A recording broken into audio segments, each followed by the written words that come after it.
মাত্র ১ মাসের ক্লাসের পর আমার স্টুডেন্ট যে এত সুন্দর একটা কেক পাঠাবে সেটা আমি ভাবতেই পারিনি। আমি ভেবেছিলাম হয়তো নরমাল একটা কেক পাঠাবে। বাট এত সুন্দর একটা কেক সে আমার জন্য পাঠাবে যে তা বলার মতো না। চলেন আপনাদেরকেও দেখিয়ে দিই যে তার কেকটা কি পরিমাণে সুন্দর হয়েছিল। এই কেকটা দেখার পর না আমার আসলে ইচ্ছাই করছিল না যে আমি কেকটা কাট করি। কি নয় কেকের পাশাপাশি তার ফন্ডেন্ট এর যে কাজগুলো সেগুলো তো দেখতেই পাচ্ছেন। এত নিখুঁতভাবে সে আমার জন্য এই কাজটা করেছিল। আর থিমটা ছিল হচ্ছে বেকারস থিম কেক।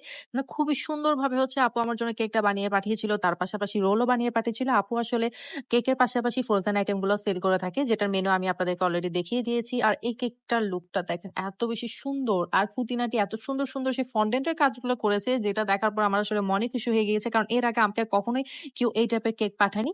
আর চলেন যে কেকটা কাট করি যেহেতু কেকটা অনেক বেশি সুন্দর আমার কাটতে ইচ্ছা করছিল না বাট কিছু তো করার নেই আপু যেহেতু এত কষ্ট করে আমার জন্য কেকটা বানিয়ে পাঠিয়েছে অবশ্যই ভিতরে ফ্লেভারটা কি সেটা তো দেখতেই হবে। ভিতরে আপু হচ্ছে চকলেট ফ্লেভার দিয়েছিল যেটা আমার খুবই পছন্দের একটা ফ্লেভার। তো আপু পেজের নাম হচ্ছে ডিলিশিয়াস কেক বাই জাহিন, অবশ্যই তার পেজের মধ্যে একবার হলেও ভিজিট করে আসবেন। আল্লাহ হাফেজ।